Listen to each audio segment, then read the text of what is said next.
Namaste everybody. Welcome to series Passion to Profession. Today's guest is Sandeep sir. He's my CPH batchmate. He's in prana killing more than 15 years, and there is a lot like many people know about you. Like literally, I started this series and I started getting message. Can you get Siddharth on board? We wanted to know your journey. And like, okay, so you're literally on demand. There are people who want to know your journey because many times people know what we show, but there is back end Mm. story. And Hyderabad has a lot of up and downs.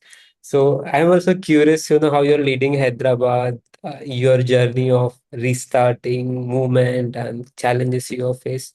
So there is a lot to learn from you. But still, some people who don't know you, can you introduce yourself in just 1, 2 minutes, like about yourself? I'm Siddharth Maheshwari. I'm originally from Delhi, Delhi and Rajasthan, right? So let's call it that. And I moved to Hyderabad in 2003, right? And it was an interesting move because we were used to very fast-paced life, and Hyderabad provided the right blend of, um, career growth, great people around, but also a slow pace of life, right? Obviously, things have changed now, Mm-hmm. city, but it was a very good blend. So I possibly at that stage, I wasn't sure whether I learned prana healing honestly, but when I moved here, I started finding a little more time for myself, right?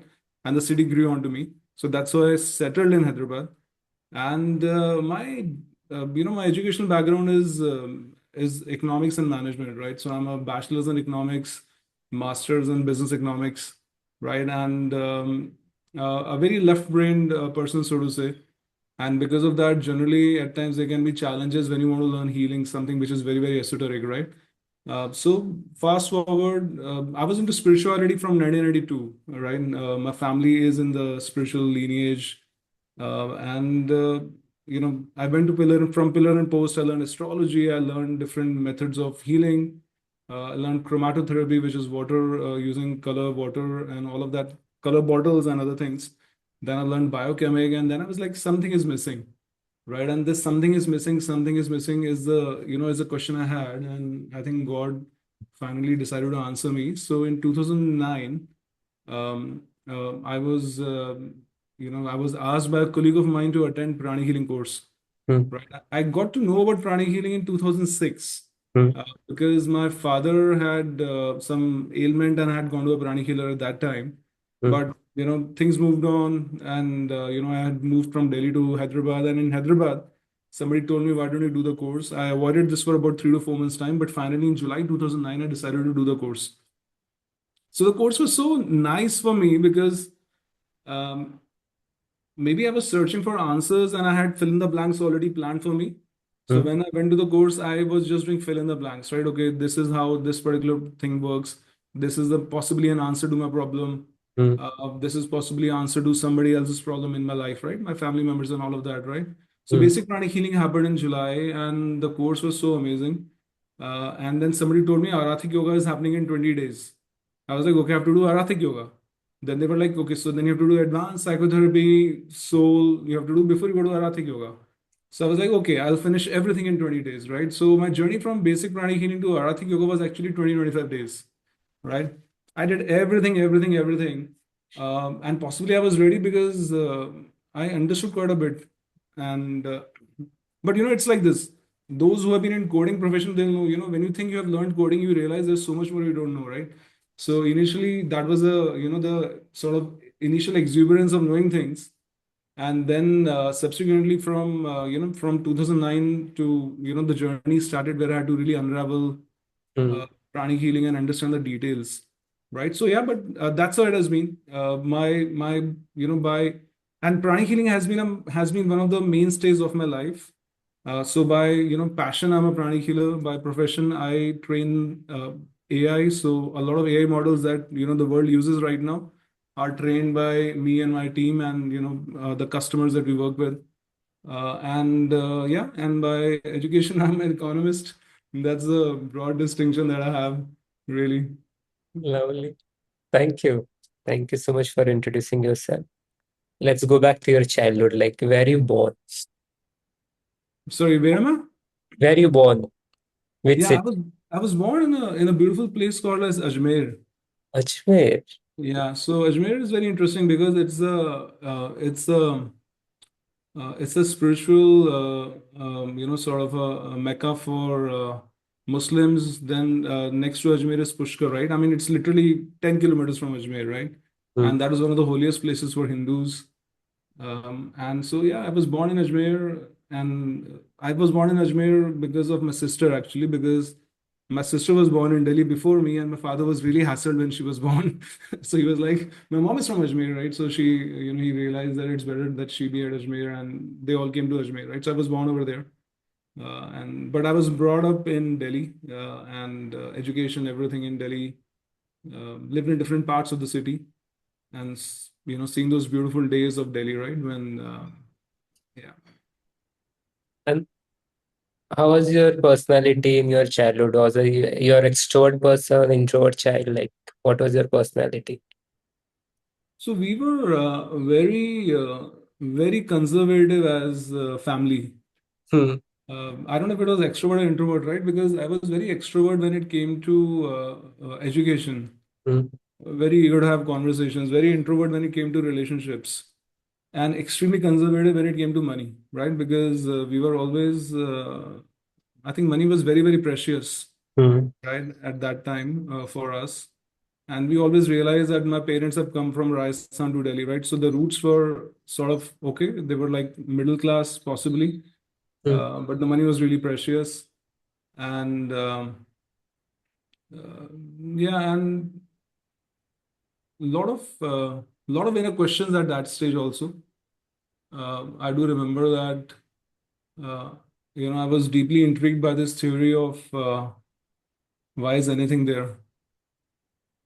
So later on, I realized that there was a philosopher in Greece, in ancient Greece, who had the same theory.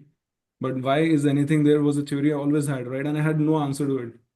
So the way I used to think about it was that we are in in, let's say, Delhi. Delhi is in India. India is on Earth. Earth is in the solar system. Solar system is in the, in the galaxy.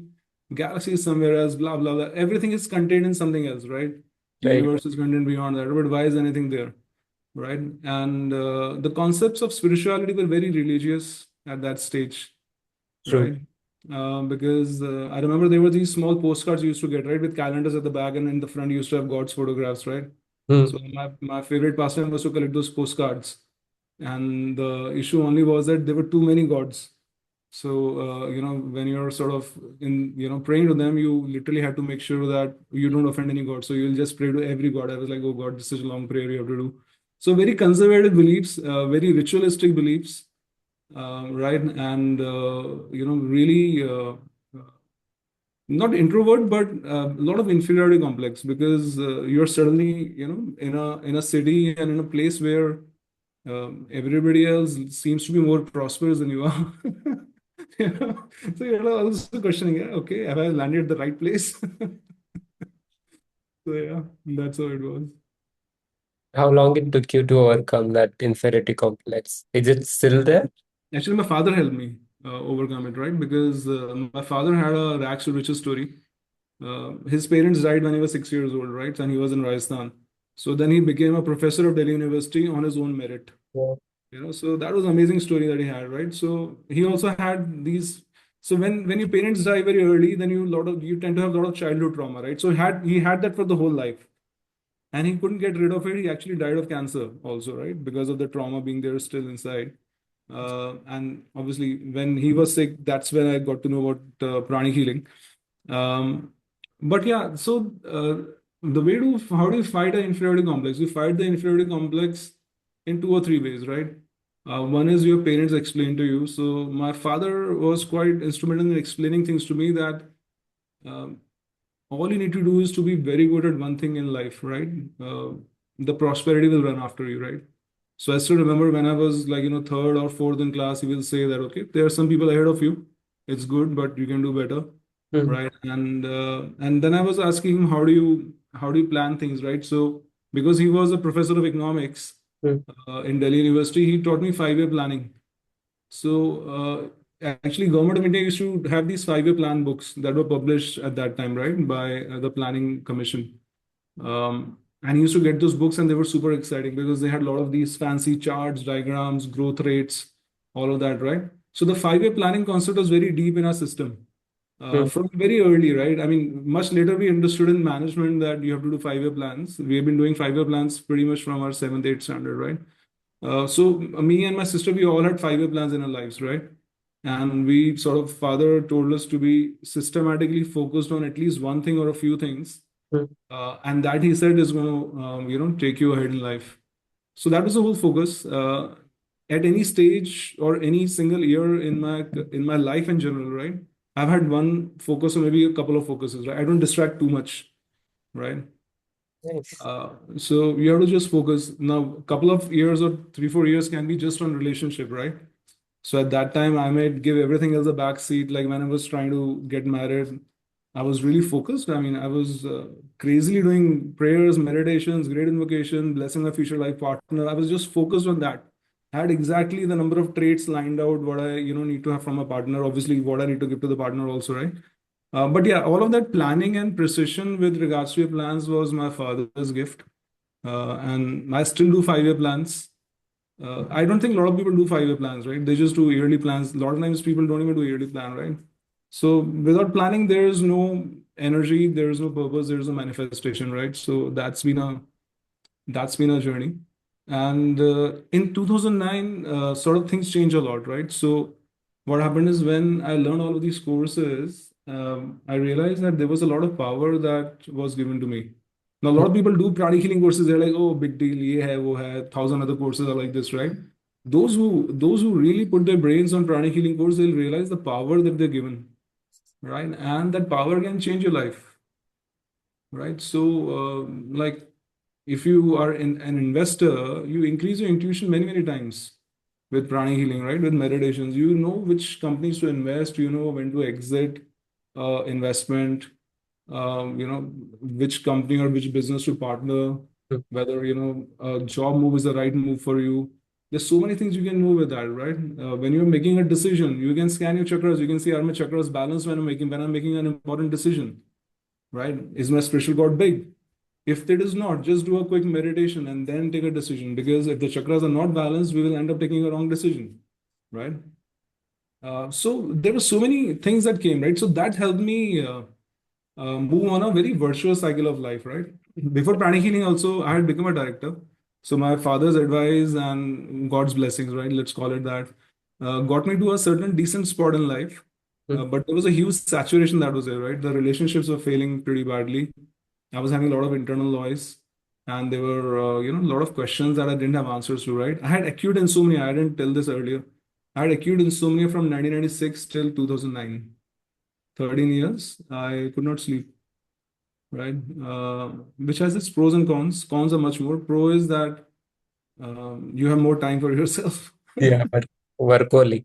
But it's very hard not to sleep, right?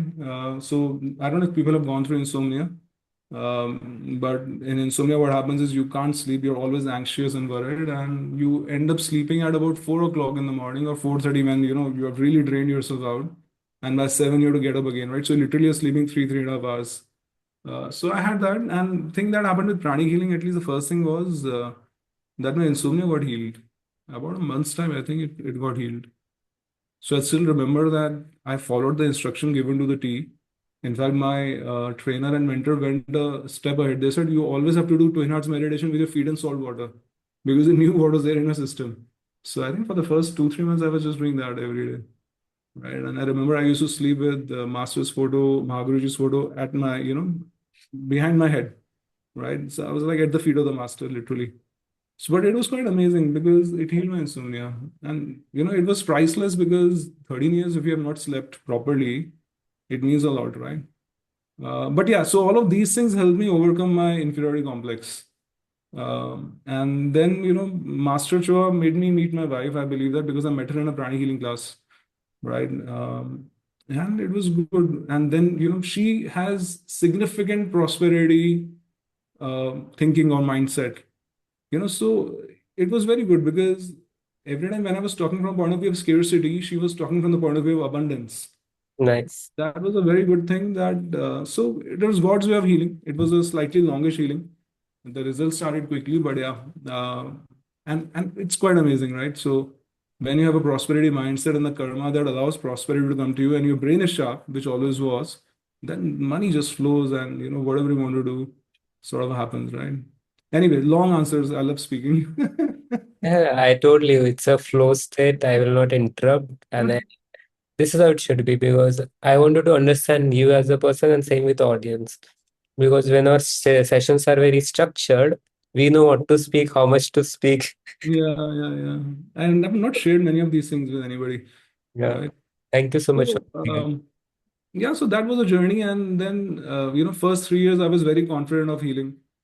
After 3 years, I started becoming more serious about healing. I started healing people. So, not many results were happening, right? Then I Hmm. was wondering what is the issue. Then I realized that A, I wasn't practicing. B, because I'm from the corporate sector and senior positions, there's a lot of pride that comes in. Hmm. And pride is a barrier to healing, right? Because ultimately, God is a healer, right? You are not the healer. I mean, you're just a pipe through which the water or the healing energy is flowing, right? I mean, imagine if the pipe thinks it's a tank, right? So then I realized there was a problem. I had to realign my thinking to towards humility and also slow down a bit, right? Because at times when you're doing so many things, right, you want to do healing also quickly. But the thing is that healing, if you're not giving healing the right level of time, right level of energy, Hmm. if you're not giving empathy to the patient, right, then the healing will not happen, right? So then I realized those are the mistakes I was making, and then gradually over a period of 5, 6 years, 7 years. So I've taken my time in the journey, right? Results have come pretty early, but like all of us have internal thresholds or milestones, right? So my milestones, with healing have been that um, I'm able to heal most of the ailments, if not all. I'm able to heal complex ailments. I'm able to inspire confidence with the patients I'm healing. I'm able to give them a better life. And Hmm. when I say I, it's technically not I, right? It's God having working through me, right? And that's something which took time for me to develop, being honest. Um, and I think it was a combination of things. One was uh, life happened, marriage happened, kids happened, and then I also realized that masters even things very simply, right? But because of my background, I like complicating things.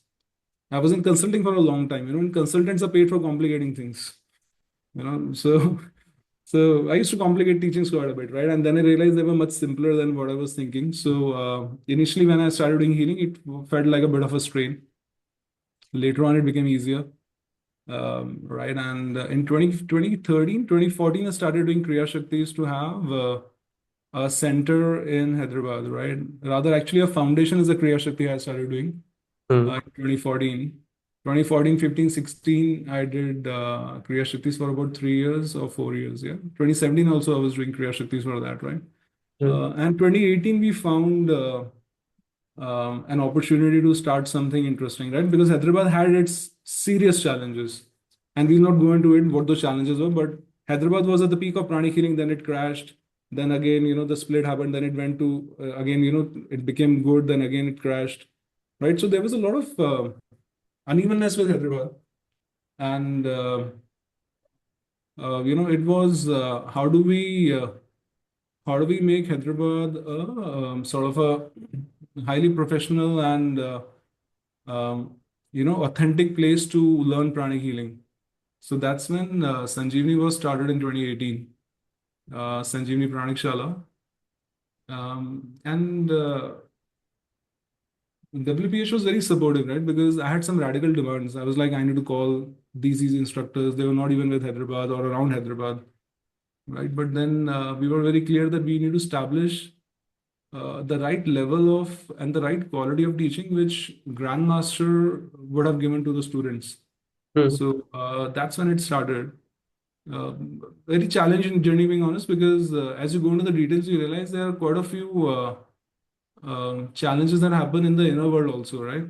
True. So that's the reason master is given psychic self-defense course, Hmm. right? So we literally had to use all the methods we could learn from master's book. And get things going in Hyderabad. And subsequently, things have picked up. I mean, they still need to pick up more in the city, right? But my Kriya Shakti are still active. They are for the foundation. They're actually not for the foundation, they are for the number of students. right?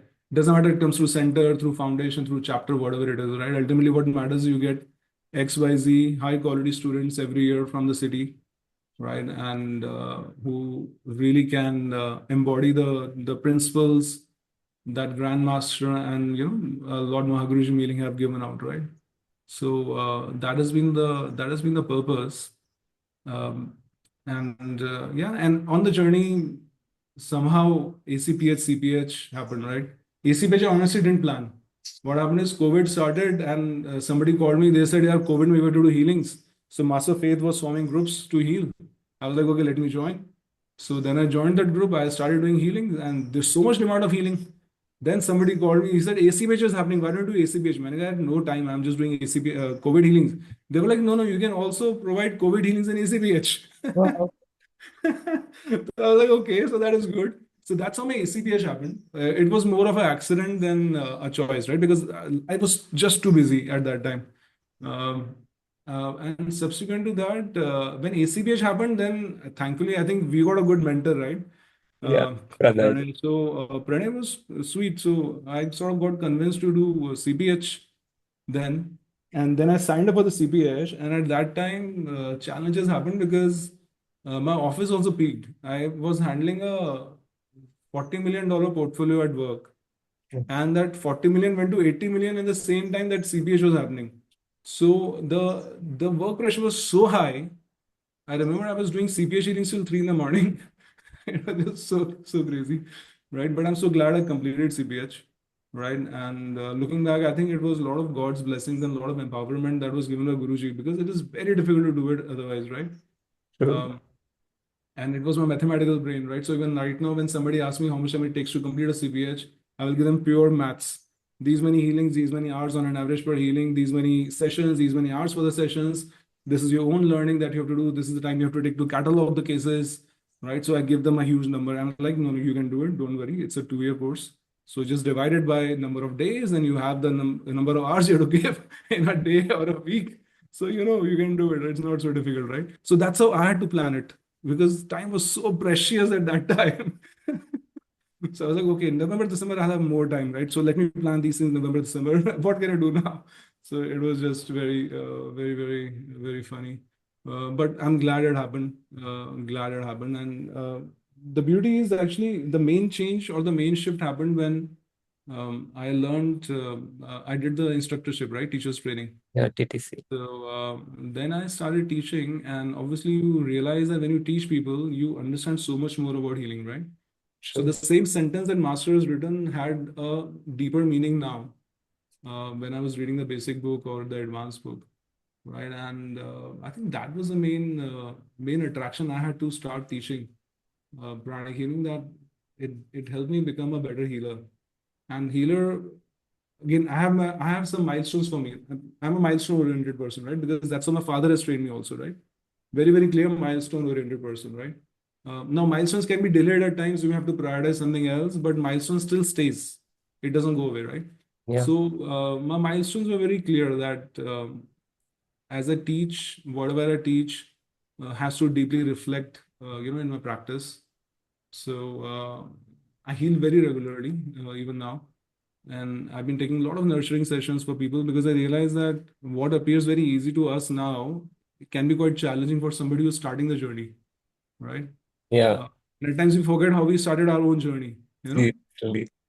It's like somebody who does a master's, they will forget how they started, first, second, third, fourth, fifth standards, all that, right? So that's been a main purpose, right?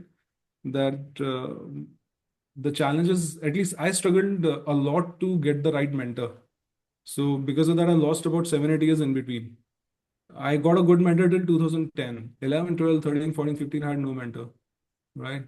And then I think Guruji said I'll become a mentor. So then I was just, sort of focusing and trying to. And at that time, there was not much of online nurturing happening, right? All of this started after COVID, really, Yeah, after COVID. right? So I struggled quite a bit because I didn't have a mentor. So yeah, so we are doing a lot of sessions online also these days, offline consultations also, just to make sure that people have a faster journey to pranic healing. And people are much smarter also these days, I think, right? Yeah, yeah, Like right. everybody in the class is able to scan these days, right? In our, at least in my time, Shabilal, you possibly are much younger to me, right? But at Right. my class, I remember that I was like, are people able to scan or they're just saying for the heck of it? Because random scannings were happening in the class, right? I was like, you know, so so I think sensitivity of people has improved a lot, Sure. right? And healing is showing such amazing results, which is really good, right? And one of the early test cases I had was to heal my wife. So she used to get migraine quite a lot, right? At times I used to be the reason. At times somebody else used to be the reason. But the bottom line is, you have to heal. So every time she got a migraine, we had to go to the hospital, and she had to take, IV painkillers. I was like, yeah, enough is enough. So in 2014, 15, I became slightly more serious to do her healings. And interestingly, half an hour she started to heal. So the migraine, A, we were able to avoid the hospital visits. B, uh, if she was getting migraine once a month, it's became once in 6 months, gradually became once in a year, right? So that was so amazing a change. I was like, wow, this is so incredible. And then once somebody in my family got autoimmune disorder and they had a very difficult problem. And July 2018 to November 2018, we healed them for about 5 months. Very, very close person, right? And the autoimmune disorder got reversed actually, which was quite shocking for me because there is no treatment for autoimmune disorders, Yeah. So I was like, doctor, you're sure it is negative? She said, yeah, it is negative. We got another test done. I remember, if I remember correctly, the autoimmune disorder became negative. So the healings were very, very profound, very, very deep. And that's when I got convinced that it's something which I have to do to help other people. So my profession is still artificial intelligence, right? Mm. Uh, but the whole thing is that I think while AI is replacing humans to a certain extent, I think pranic healing is going to employ thousands and thousands and thousands of people in the future. It's a very early science, very early stage right now, also, right? And if you realize the exponential graphs, they're always very slow to start, and then they Jake- exponentially scale up, right? Jacob. Uh, they take off. So the same thing is going to happen with pranic healing. So I keep telling everybody who comes to the classes also that all of us are early starters, and maybe just 1%, not even 1% of the world knows pranic healing right now, right? But there will be a future, possibly 50, 80, 100 years down the line, that everyone in the world is going to know pranic healing.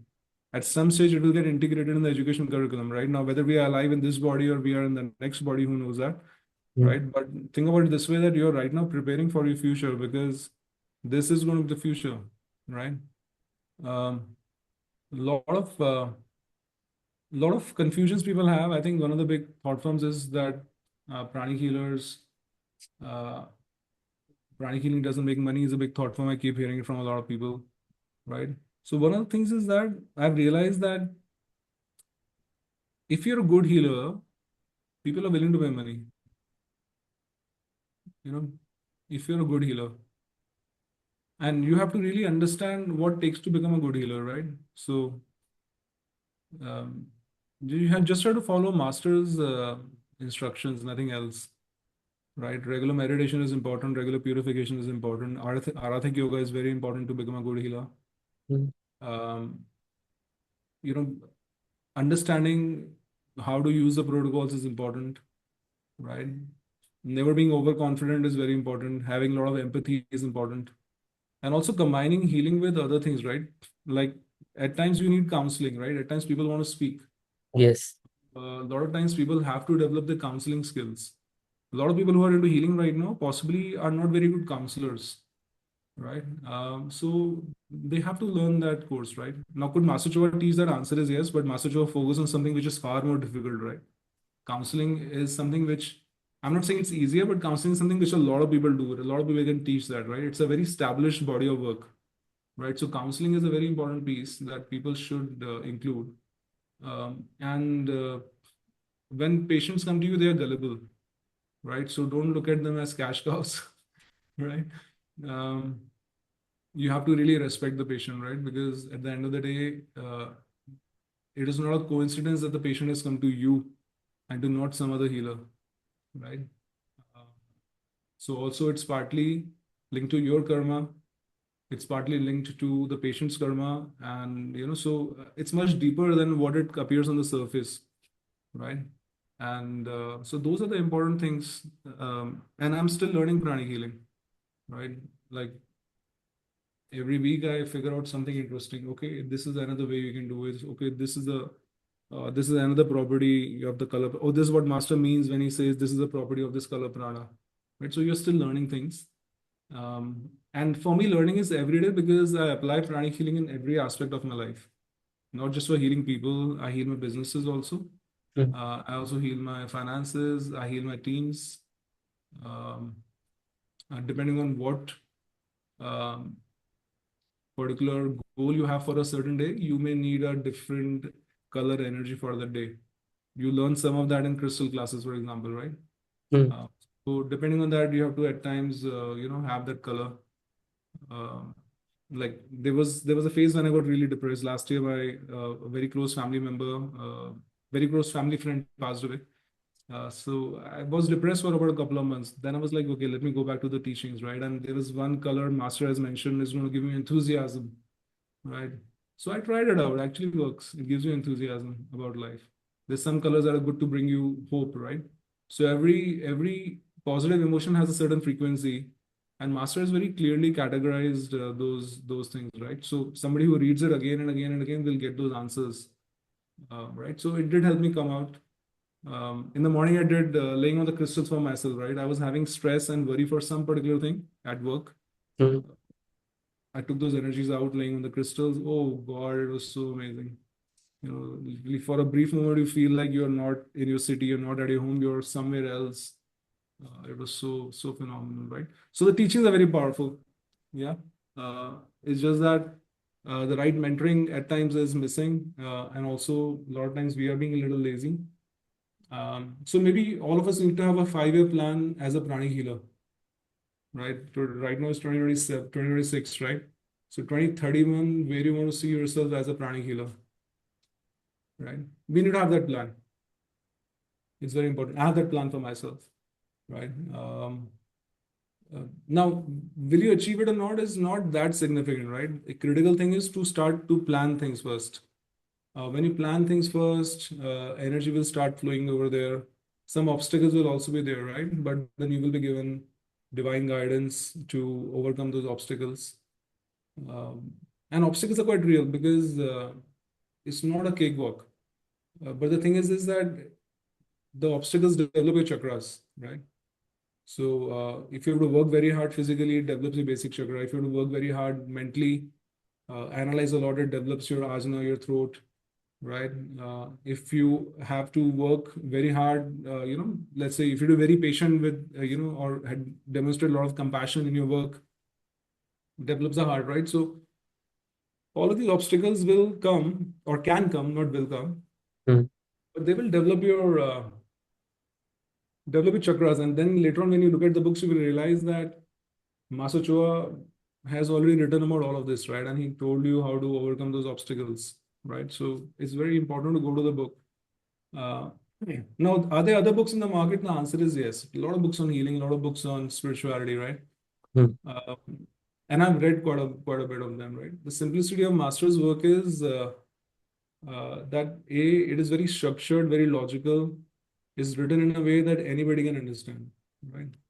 Um, and which I think is very bold because the teachings are so powerful, incredibly powerful, right? Um, and master's confidence in all of us is quite amazing. Like in the basic pranic healing workshop, when I'm teaching basic pranic healing, there's a slide how long it takes to heal a patient. So Master Choya there writes for complex ailments, few hours to a few days, right? I was like, Master, do you really think basic pranic healer can heal complex ailment in a few hours? Even we struggle to heal a complex ailment in a few hours, right? But he believes, otherwise he'll not write. True. So Master has a lot of confidence in pranic healers. A lot of times we are lacking the confidence. Yeah, yeah. I was asking, like, have you ever experienced that self-doubt, of worthiness or I'm doing justice with pranic healing? Because many times, as a trainer or as a center owner, you're in the low phase or struggling in your own life. Your own Mhm. pranic killer community judge how you can low, pranic killing. As you said, you're sad or weak or having experiencing stress. Yeah. So I So, think low phase happens for a few reasons. One is, let's say you are a new healer, mm, you're healing somebody, the person gives you feedback, nothing happened, nothing worked, or you're healing somebody and that person passes away, right? So then you get depressed, no, initially. Like in ACPH, I was healing some people, not a lot, but at least one of them passed away. I was really depressed. Like, oh God, this is so tragic. My healing didn't work, right? Uh, but good thing is that his son called me. He said that he called the person who passed away, called his sister. He hadn't spoken with his sister for 15 years. So he called his sister, he made amends, he forgave, and then he passed away. So he was like, Siddharth, your healing would have worked. Right? But it was very depressive, right? To see somebody pass away that you're healing. Sometimes it will shake your confidence. Sometimes you're healing somebody, they'll say, Arey, healing didn't work, nothing happened. Right? Now, over a period of time, I've realized that healing is guaranteed to work provided you are following the guidelines and the person has an entitlement. Right? So healing will work always. There is no third thing to it, right? A third thing, sorry, third thing to it is that the person follows the instructions that you give to the person, right? So if you just do these three things, you follow the right protocol, the person has the entitlement, and the person follows the right instruction, healing is guaranteed to happen, right? Um, except the cases when the body is too weak, too old, it may not happen, right? But that was one of the low lights I had initially. The second low light happens when you're starting to form a team for your center. mm, So a lot of times initially the center financials don't work very well in your favor, right? right. And your family is questioning you that why are you investing? Why are you wasting money?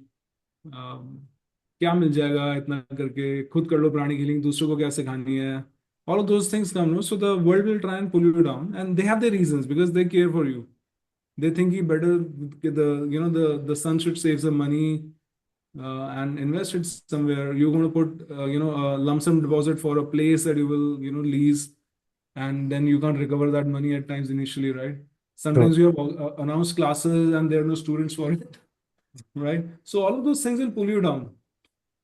Um, so that happens quite a bit, right? Um, when you're forming the teams, right? Sometimes team members that you get they don't work, right? Or they have their own agendas, so that pulls you down. But then you do realize that master has talked about all of it, right? And you just need to be consistent, persistent. Whenever there is a whenever there's a really low phase, just go back to your practice, right? So I've always done that. Multiple times I've done it. I've got quite a few low phases in my life, even after I've learned pranic healing, and I've gone back to the practice, right? And the thing is that we will be tested. Generally, we'll be tested, right?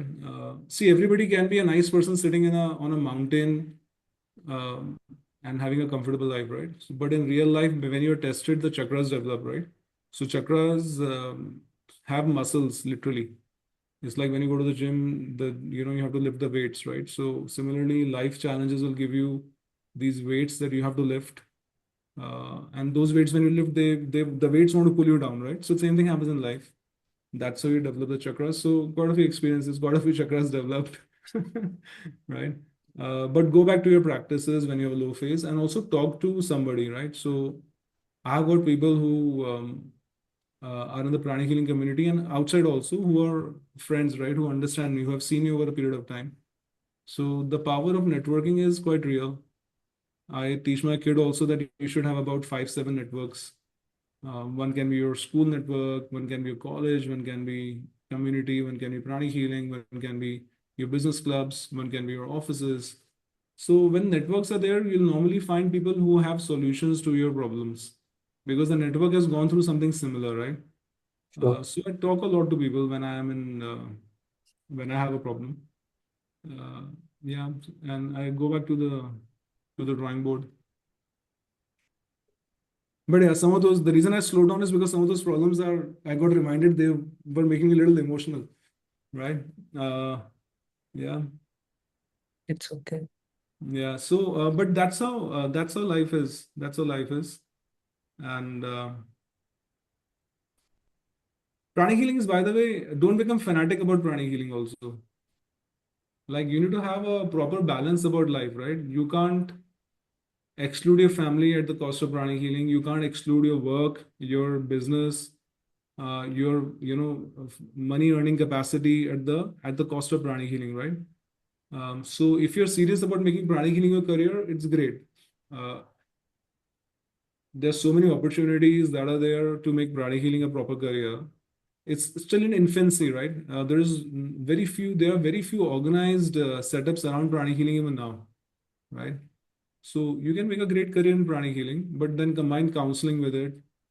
Have some medical doctors on your panel in case there's a requirement for a medical consultation, Mm. like medical consultations, right? Unless somebody is a medical doctor, right? But there's a lot of opportunity that is there, right? So the world will pull you down at times, but the world will pull you down not because pranic healing has a problem. The problem is that the world doesn't understand fully the magic of pranic healing, right? A lot of world is way behind in understanding how pranic healing works, right? And that happens with any science. Um, so whenever something picks up, it is very slow. The entire world thinks it's not going to work, right? Which was that famous astronomer who he was crucified, right? Because he said sun is the center of the solar system, not Earth, right? So he was crucified for that. No, crucified or hanged, whatever, right? But that's what happens at times. You tell something and people will have a reaction to it, right? But then when you make sense, when you're confident, people will, yeah, okay, the guy is intelligent, he's sounding confident, then pranic healing must be working, right? Right. So that's how it is. And the earth is flat, yeah. Earth is flat. Flat earth theory. Still, there's a flat earth theory. Some people are still doing it, no? Flat earth theory. Okay. But yeah, it's a journey which takes effort. The rewards are quite incredible, right? Galileo. Yeah. So the rewards are quite incredible because you will have a better health. That is one. The second thing that will happen is your family will have better health. Uh, Now, hindsight is always 50-50, right? Mm. So 8 years, 10 years on the line, you have been doing pranic healing, you look back, you'll say, "Hey, life has been okay, okay, yeah, nothing great, what changed?" But if you methodically sit down and see, you will realize that your number of hospital visits, medical consultations have reduced. The less problems that are there in the family. You'll realize there's a stronger bonding that is there in the family, right? So you'll realize a lot of benefits that will come, right, when you practice pranic healing. Because ultimately everything is in this world is about energy, right? uh, your body is made of energy, the body has energy inside, outside. um, Money is concretized spiritual energy, right? So everything is energy, and you have the most amazing master of energy, which is Master Choa Kok Sui, right? Right. He has taught you energy, right? So it's quite amazing, very, very amazing. If you really learn it, it's going to give you amazing dividends. But yeah, Can you share one your lesson or experience without going into the details? Like you're facing certain things which took you a lot of time to overcome that obstacle, and these are the techniques, or this is the your lesson you have learned from that situation. Maybe related to people management, maybe related to your center, or maybe restarting Hyderabad chapter. yeah. Let me give first example of forgiveness. Yeah, I give that very often in my classes also. Mm. Second example maybe of karma, but yeah, first is forgiveness, right? Mm.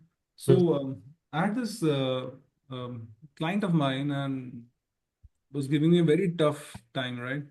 There's some people who literally make you lose your sleep, right? So Sure. he's like that, and on a given day, I could have killed the client. I killed that person. I had so much of anger and so much of hatred, right? And so I was thinking, yeah, obviously you can't take those radical actions, right? So what else do you do? Either you can be frustrated, or you can reflect, why am I deserving this in my life? right? So one day I decided I'll do forgiveness, right? So I started forgiving the client, right? And master says that as you forgive, you have to ask forgiveness also. I was like really retaliating. I was like, why the heck I have to ask forgiveness from this person, right? Then I remembered in one of the videos, Master Choa, I think one of the retreats, Master Choa says that uh, s- sometimes what is happening with you in your current life is because of your past, right? So you can't blame other people what's happening in your life, right? So you have to accept responsibility. I think something like that he says. So I was like, okay, so let me ask for forgiveness also. So I did this quite a few times. It was very hard for me to forgive. So what I used to do was I used to imagine my wife sitting next to me, because she just brings that soft energy, right? Yeah.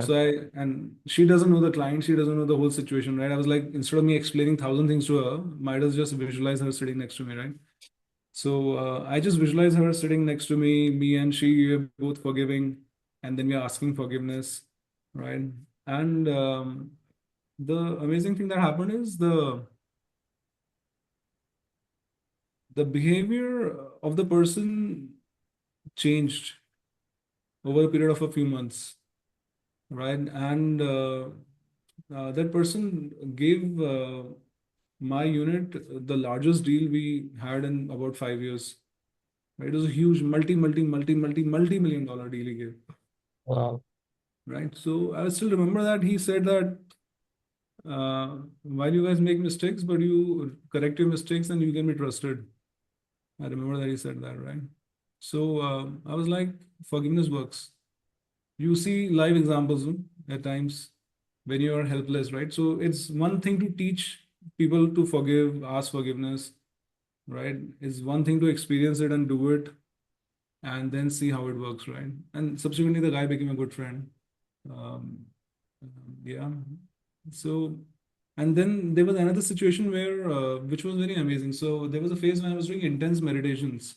So my intuition was quite strong at that time, right? And I had a major problem with one person, and I was very furious. And I came back home. I remember I sat in front of God, Master Chua, and all of that, right?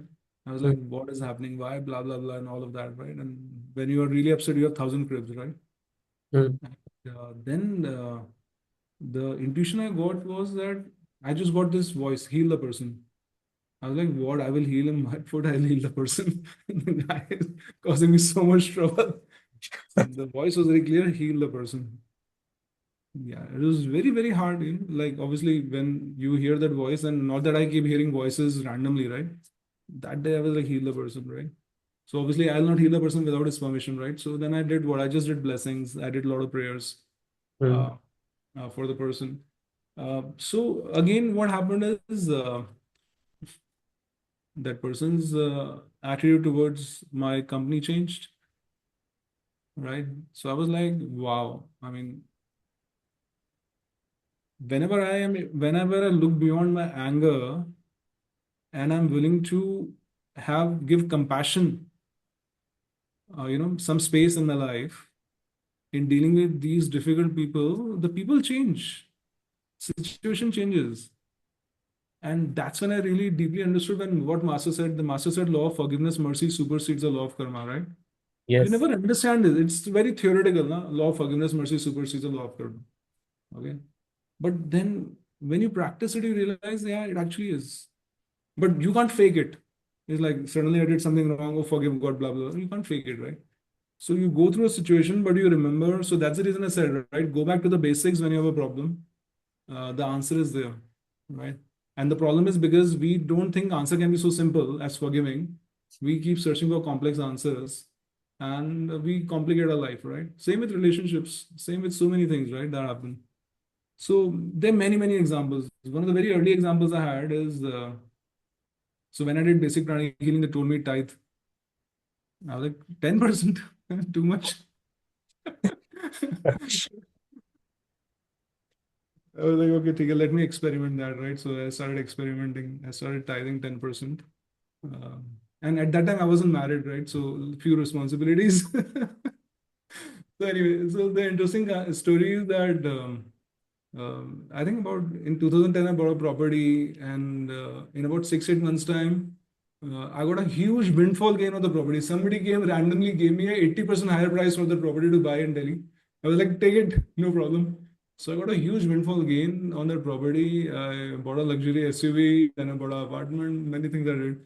Right. So it was my first experience that maybe tithing works. And initial days, no. So whenever you get a windfall gain or some great deal happens, you want to give yourself the credit, no? That it was my brain that worked, and me, right? It's all me. But then you realize, yeah, theek hai, it didn't happen earlier, so maybe tithing, it was tithing, right? So, anyway, a few of my friends also did the course around the same time, right? So generally, we all started doing our tithings regularly, and we all started seeing benefits. Um, so intelligence with your entitlement and the right team, I think that gives you the prosperity, right? So with God's blessing, a lot of prosperity came. Right? And that's where at times people think that the center returns are not very good, blah blah blah, right? If you look at whole gamut of or rather the whole amount of prosperity that is generated by your family when you are helping promote pranic healing or spreading the teachings, it's quite a lot actually, right? So there's a huge divine protection that is given to the family is what I realize. Yeah. uh, I've been stupid enough in my life, many cases, right? And I know in some cases, God could have protected me from those stupidities I was making in my life, right? So so that is there. So there's I think 16, 17 years into pranic healing, right? And Arathic yoga into spirituality much longer, about 25, 30 years. Um, it goes into your system, right? And you realize that the teachings actually work. Yeah. Nice.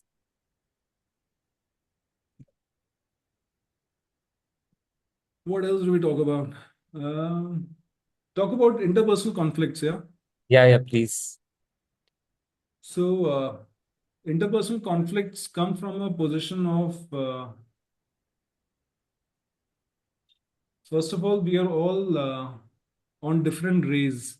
Those Hmm. who know about rays, great. Those who don't know, think about it this way that just like sunlight has seven colors, there are seven kinds of rays. So each soul has a certain quality, right? Some souls are very willful, they're on ray one. Some souls are very loving on ray two. Some souls are very intelligent, they're on ray three. Some souls harmonize things, they're on ray four.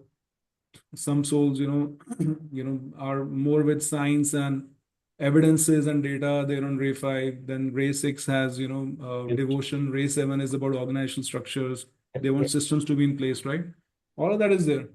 So a lot of times conflicts happen because two people working on a certain activity are different ray types. Hmm. Like somebody who's a very willful person, when he looks at a problem, he'll say, okay, let's get it done, blah, blah, blah, blah. Somebody who is, a very loving kind person, he'll think, Arey, yaar, this approach will hurt people, or this approach will cause this problem, right? So let us do it a little slowly. Somebody who is, a very sort of analytical person, he will think about, okay, this is the elements, these are steps of execution, how much time. So basically, what happens is that different people think differently because of their ray types, right? And then the complication that happens is that we have a upbringing, right? So families' culture values are different. If Hmm. in a certain region, then there, the region has its own flavor when you're sort of growing up. So how do you harmonize is an important piece, right? So one is that we have to consistently evaluate our motive when we are in a group, right? So our motive is not just to get the work done. Our motive is twofold. One is to get the work done. Second, to do it ethically. And third is actually to take the team members along. Hmm. Right? Um, in fact, I was reading the book by Holy Master Dwalkul, right? And he says that higher beings are not even interested in individual successes anymore. They are looking out for groups, for teams that succeed together. And it's a very profound teaching because um, we are brought up thinking a lot about us, right? About 80% of the time in the day, we are thinking about us. Us. Right. Right. Now, to change from me, myself to they, them, my team, my colleagues is a hard thing, right? It requires a lot of unlearning, and that's where the concepts of twin hearts meditation come in very handy, right? You Mm. activate a heart chakra, you activate a crown chakra, and crown chakra and heart chakra are the ones that really enable teamwork to happen, right? At some stage, the qualities of these chakras, especially of collaboration, group work, Mm. harmony, should reflect in all the centers, right? And we have to analyze that if you succeed and there is nobody to celebrate your success, it doesn't help anyways, right? But if a team succeeds and we collectively celebrate success, it's so much more fun, right? So how do you handle interpersonal conflict? Simple, don't react. That is one, right? And we have a tendency of reacting big time. Yeah, that is a good question. I'll answer that, right? So first, I think stop reacting to things, right? Simply, you have to think that whatever you will react, does it benefit your goal or does it hinder your goal? So when you're in a team, when you have, let's say, five people working towards the same goal, right? If you react, it's going to upset maybe a couple of people. It Mm. delays your goal, right? So how do you progress your goal? You progress your goal by sending positive energy or staying neutral at times, um, not reacting.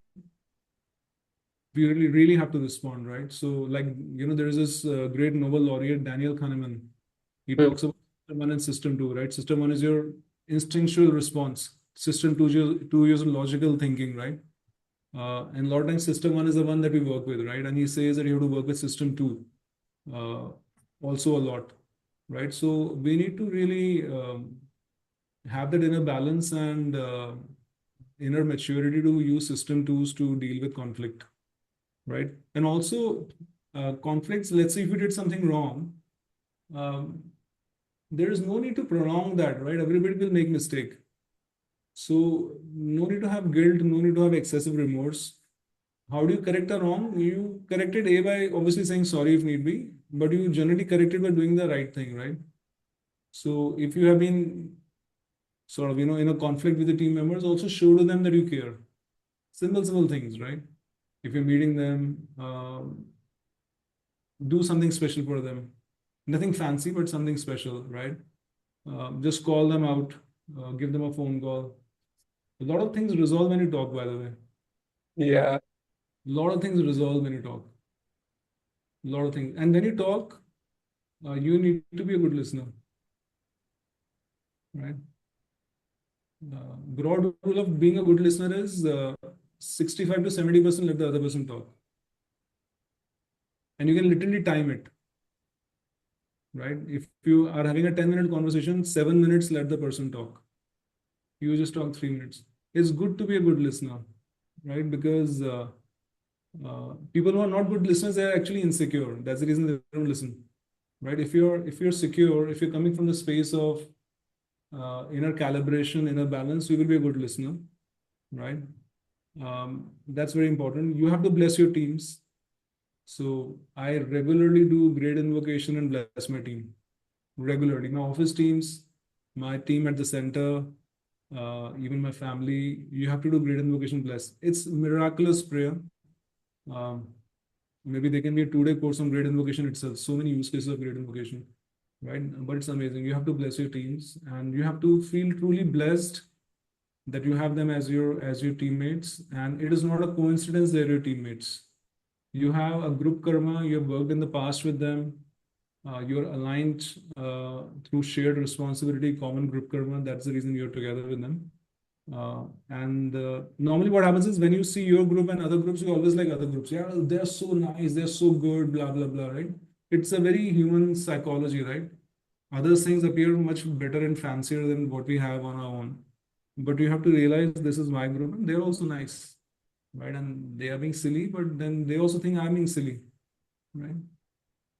So have somebody who's brutally honest with you, especially on the career, on the spiritual path, right?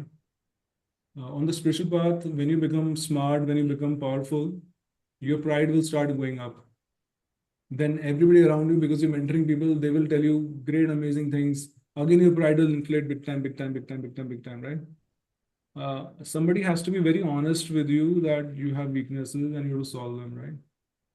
So have those people around you who can be honest with you, right? And value them, right? Sometimes when somebody is honest with you, you get very upset, very angry. We have to value those people. Very, very important, right? Um, Tell me that's one thing, yeah. like how do you balance boundaries or self-love? Like when you when you're supposed to forgive and when you're supposed to say, no, forgive, but I don't want you to use me as a doormat because sometimes the people who came from very heart oriented, they keep forgiving, forgiving, forgiving, and other people keep repeating same mistakes or take them for granted. So what should be the approach? How do you know when to draw boundaries, when to forgive, how much to forgive, how many chances you give to your teammates? How do you know it's a karma ki work together or it's karma to stand for yourself? How do you know that?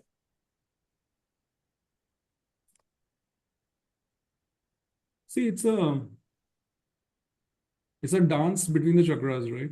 Hmm, So initial forgiveness is from the heart and the crown, right? Uh, then you have to also use your throat and ajna to think whether it's the right thing to do again and again, hmm, right?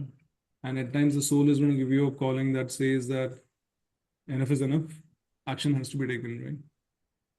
And action has to be taken at times to protect the larger good of the system, hmm, right? So in my offices, at times I have to exit people, right? Now, do I feel bad about it? Answer is yes. But if I don't exit them, then it sets a bad precedent for performance, right? So normally we have a three-strike policy at work, right? And I follow it in personal life also. I mean, in pranic healing also. So I have a three-strike policy. There are clear milestones you have given clear milestones or goals to somebody. Uh, always give milestones in consultation, right? So don't give unrealistic things, right? Then after that, define a clear path. Typically, people, when you're going to hire them, when they're going to work with you, I'm talking more about work, but we can go to personal life also. You hmm, typically give them a 3 month to 5 month phase in which they will understand and upgrade themselves, right? hmm, After 5 months, another 2, 3 months, they will take to start showing initial results. hmm, Many times people are very impulsive, right? They want results to happen in first month. It doesn't happen. You are dealing with a human being, right? And when you start seeing results, so basically, whenever you get somebody in your organization or in your life, you have to give them enough time to deliver, right? And when they don't deliver, you have to give them the warning and along with that the training and nurturing that they require. But it is a three strike, at least that's what I follow typically, right? Um, Now, how do you make sure people don't misuse? Is not very easy. At times, your resources will be misused, right? At times, relationship, your emotions will be misused. You have to bless. You have to bless. Blessings change a lot of things, right? Sometimes hard action has to be taken. Like, have I been forgiving? Always the answer is no, right? At times, I've taken hard action. At times, I've complained. I've taken all the methods that are required. But there is no inner malice towards that person, honestly, right? So inner forgiveness to everybody is important. Out of forgiveness on a case by case basis, Master Chua says a very important thing. He says the true loving kindness is actually mastery of power. So he says how much power to use at what time is the actual loving kindness. And he gives examples, right? He says that if your kids, you are always nice and loving to your kids and they don't do anything and you still don't get upset, then they will become ingrateful, unsuccessful people, right? As they grow up. hmm. Same with relationships also. In relationships, what happens is that we think the other person is very bad with us, right? But when you talk to the other person thinks the same thing. And the funny part is this, when you say forgive people, people have a line of people to forgive. When you say ask forgiveness, they don't have anybody. How is it possible, literally? It is not possible. It's always both. So some people criticize verbally, right? Some people criticize mentally a lot. And by the way, mental criticism is very, very hurtful also. So in relationships, at least A lot of people, when they say I need to forgive, and I've gone through so much of pain and trauma and all of that. Yeah, partly past karma, partly our silliness, also maybe partly our thoughts, because we are attracting the energy that we also have, right? At the end of the day, Right. right? So we have to look within. Very hard. I've gone through it. We have to look within. Every time there's a problem and I'm like guns blazing on somebody, then I'm analyzing. I'm like, okay, so this is a pattern in me that I have to change, right? So the pattern of anger wasn't me. I was rude with people. In case the way I used to talk to people, if they talk the same way with me, I will be very angry. Um, doesn't work, right? And mental criticism is very real. Yeah, mental criticism is so powerful. So when you, by the way, when you become pranic healers, your inner aura is going to increase, right? First 1 2 years, if you practice, it's going to go from 6 inches to maybe 2 feet. Then if you keep practicing Arathic yoga, it's going to go from 2 feet to 5 feet to 10 feet, 20 feet also, right? Now, the aura is not, so when you say aura is two times, it is not literally two times energy, right? We are a spherical being, right? So if you look at geometry, it's length into breadth into height. So when somebody's energy increases twice, actually the aura increases twice, the energy has gone up 8 times. When somebody says, your aura was 6 inches earlier, now it is 18 inches, the energy has gone up 27 times. You have to think mathematically also, right? That's the reason I love maths, right? Maths. So if imagine if you have 30, 40, 50 times, 100 times more energy than somebody else, and if you even think something seriously negative about the person will be hurt big time. It's going to be like the person has been shot with a bullet. It is very, very, very powerful. So we underestimate what, as pranic healers, we can do to harm other people. Right? We have to be careful, right? So a lot of times, especially with pranic healers, when they have relationship issues, team issues, career issues, organizational issues, you have to evaluate your inner pattern. It's very, very important. Sometimes pranic healers also have this huge distortion that they think um, that pranic healing is everything, spirituality is everything. They conveniently forget that Vishnu's wife is Lakshmi, right? Why we worship Vishnu and Lakshmi together, or we worship Ganesh, Saraswati, and Lakshmi, right? And during Diwali also, we worship because all of these have a role to play, right? So these are different energies. So you can't manifest Vishnu in your life without manifesting Lakshmi in your life. They come in a package. You can't manifest Shiva without manifesting Shakti in your life. They come in a package. You can't manifest Brahma without manifesting Saraswati in your life, right? Lot of people are just focusing on one side. So some of the pranic healers, they say a lot of negative karma worked out. Some people have financial struggles. You have to balance very, very. So is meditating important every day? The answer is possibly yes, it is. But is inner reflection, introspection, training yourself, upgrading your skills important? The answer is equally yes, right? A big yes, actually. And how do you love yourself? Like during those years when you do a lot of IRFR, many times it's coming to like, I am the mistake, so I am thinking negative. Even if you say something to somebody, I should not say that. Like a lot of IRFR, excessive IRFR or excessive criticism toward yourself. It's easy to forgive other people too. But how do you forgive yourself? How do you love yourself? How Some do of you? the things I do. So I had to do a lot of inner child healing for myself, right? Because my childhood was full of a lot of angry people around me, Hmm. right? So anger seeds were there from that, right? So what I do is, I don't know, it's not something which master has directly mentioned, but what I simply do is I just raise my hands and I send a lot of pink and gold to every year of my life. So I visualize myself when I was in my mama's womb when she was scanning me. I bless that child with pink and gold. I say, things are great. You're coming in amazing world. Now it has already happened and know that, right? Hmm. But I still send that energy. I do the same for every year. In fact, whenever people come for in-person sessions, I do it with them also, right? Every year of my life, we are blessing, blessing, blessing, right? And sometimes we bless all the people who made us what we are, right? Including difficult people also. Like I had a very difficult person when I was in school. I bless the guy. I'm like, yeah, good. Because of you, I know how to handle difficult people. Otherwise, I'll be so gullible. First time I spoke. So the thing is that I was good at sports and good at academics. And it was a large school. I was in Delhi's top five schools. And then in 12th standard, they said, why don't you become the head boy?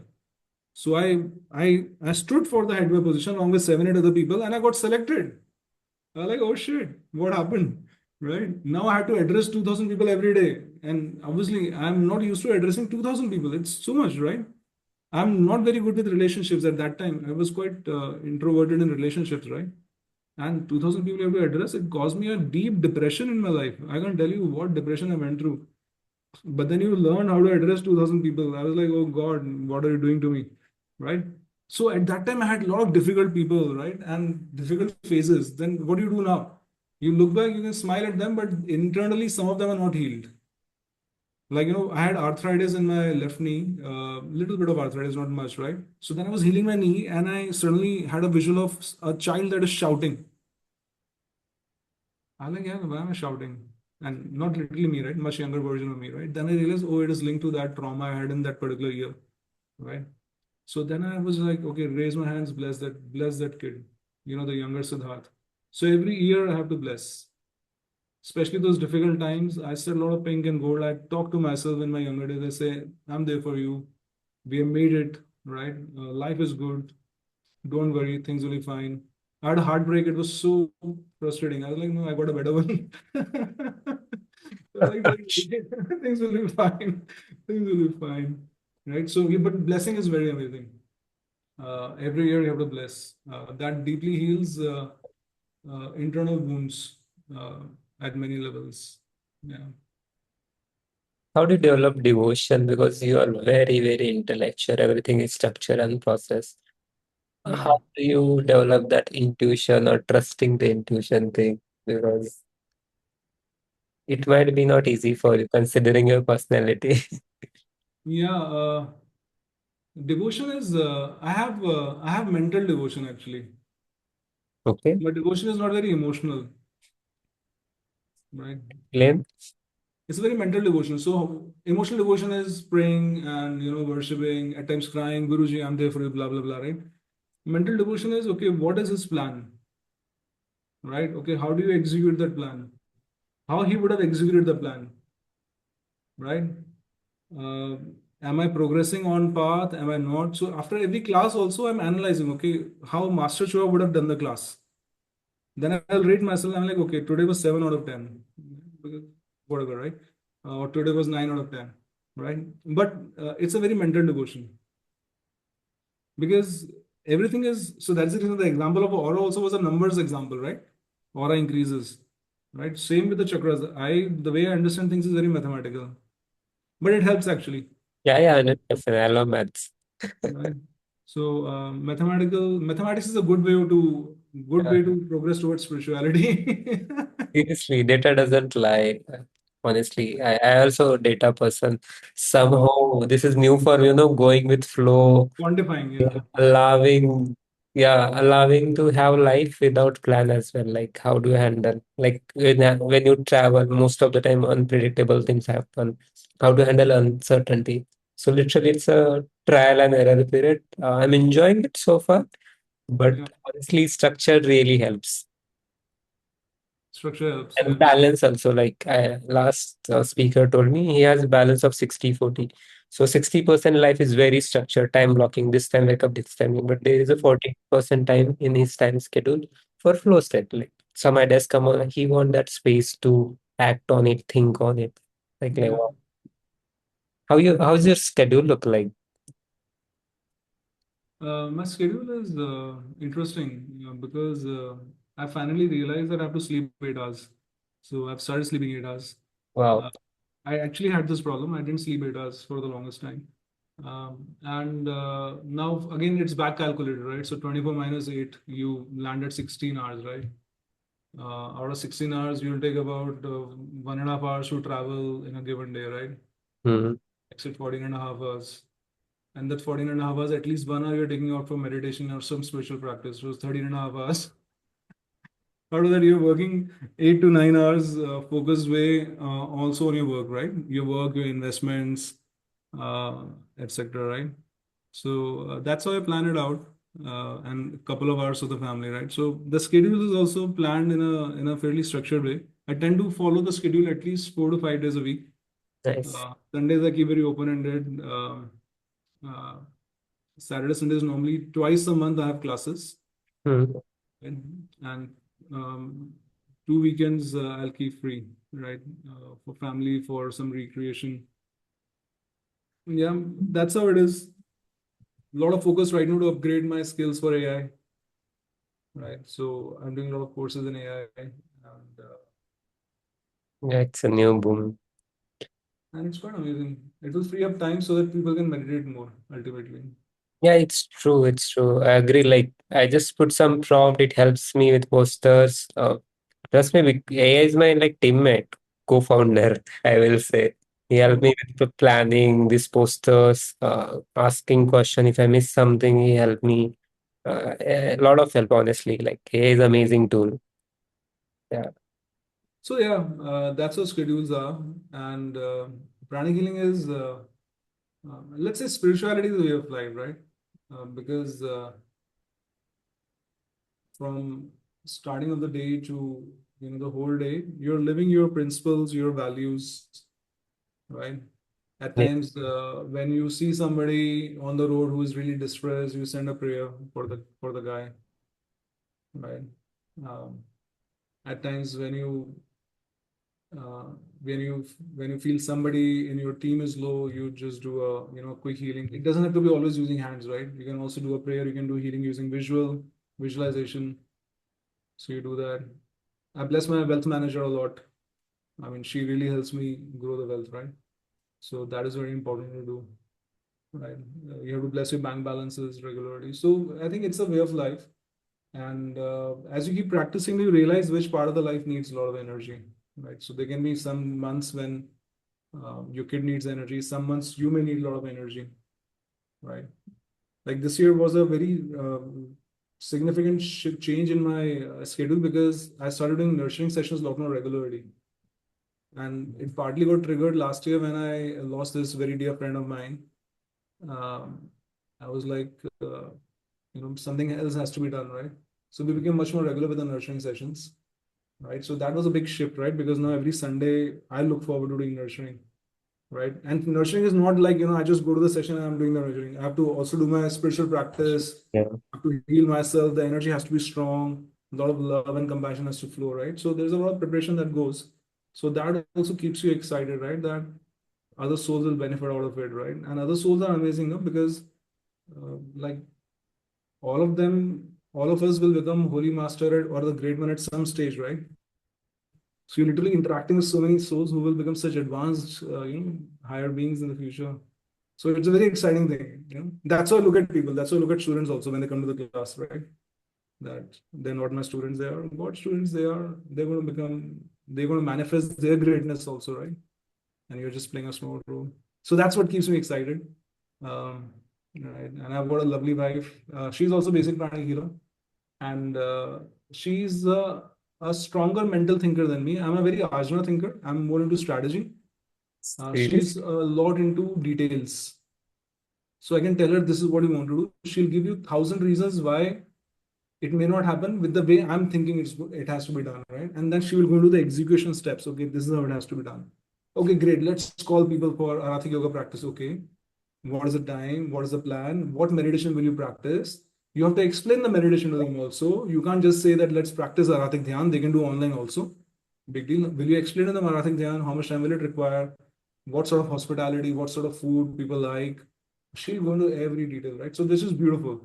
I think it just keeps me so grounded, uh, right? So she's my biggest strength, my critique also, which is nice, which is very good actually. Yeah. So yeah, a lot of blessings, a lot of blessings.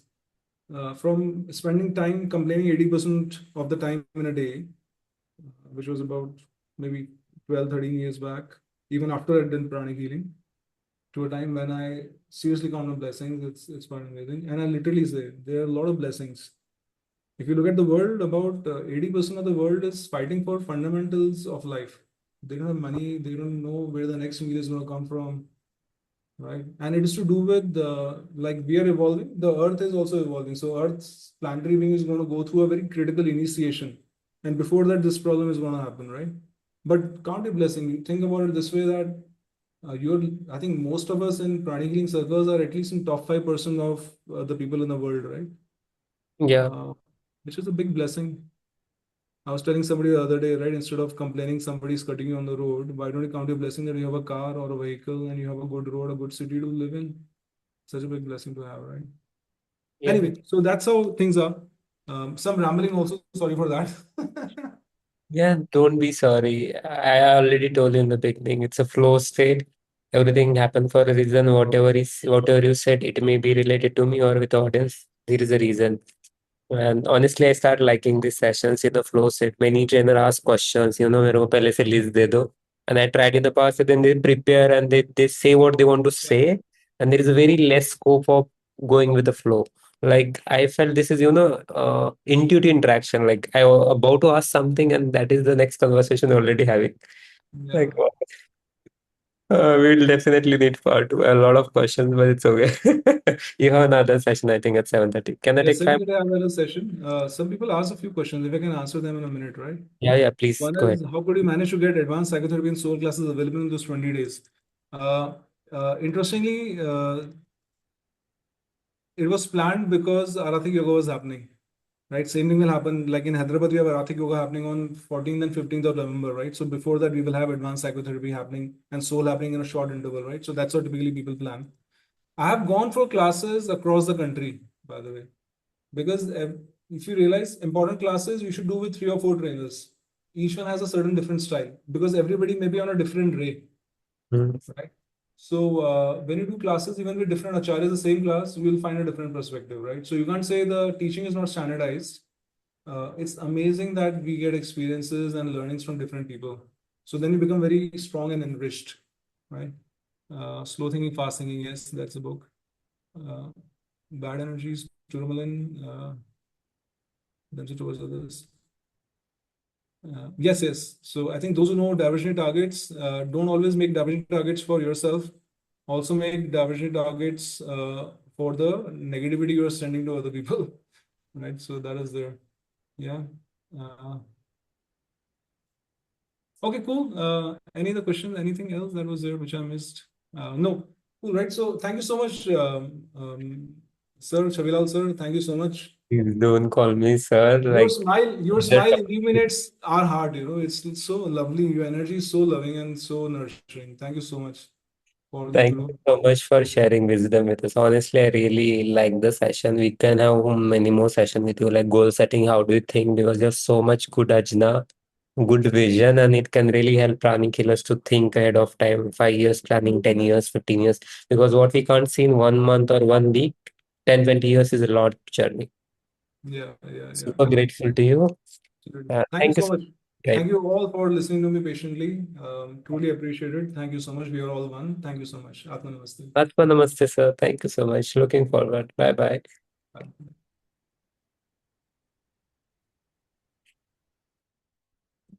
Thank you so much, everybody, for joining session. You can follow sir on YouTube. I have shared the YouTube link with you, and you can also join online session WhatsApp group. So where you get all the links directly. I'm not sharing sessions. Yeah, thank you so much. I had a lot of questions, but everything was useful. Super grateful to you. Thank you.